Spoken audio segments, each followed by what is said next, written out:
Hi, we're back. It's the 16th today, so 8 days later, and the Bulgarian pink tomatoes, there's no sign of life at all. Now these seeds were old, so, but you can see there's nothing.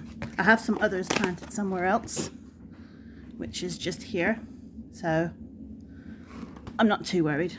But I mean, like I said before, these are the finicky tomatoes, so they might take another little while. However, the ones that I did not expect to grow is the tomato from the shop. And that, I'll take the lid off here now. See? They are all sprouted.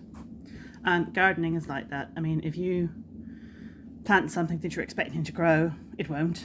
And stuff that you are not expecting to grow will. So this is the case in point.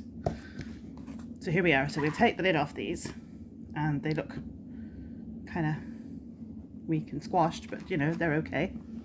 And in a couple of days they'll look like these. I've had the lid off these about 4 or 5 days now. So after that, you just have to keep them topped up with water. These are a little dry. I will have to water them now.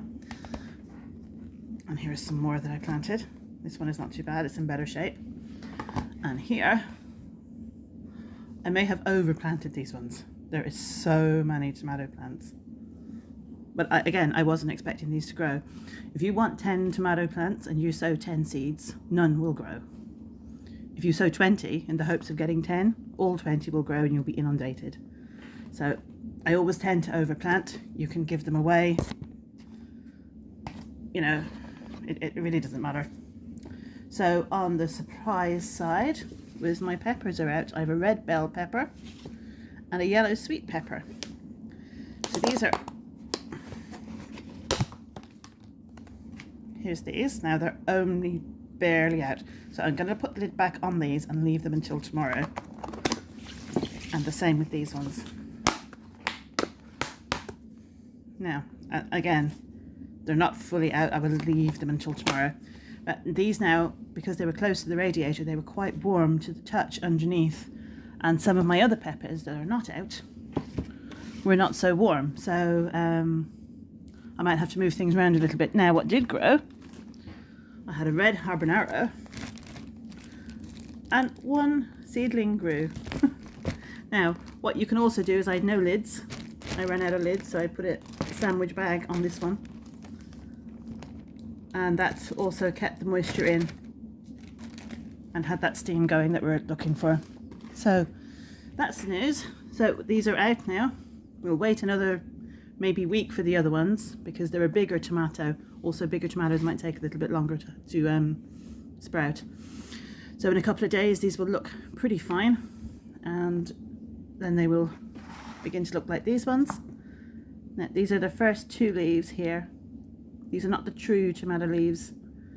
After this you'll have 2 true tomato leaves. You'll see them because they look completely different. And once these are strong enough to plant out, I'll plant them out into little pots. I might only plant out the biggest and best ones, leaving the rest, or plant them all out and give them away later on in the year. We'll see how we go. But for now, that's the update. I am also pleased and surprised, yet again. Right, so that's it. So thank you very much.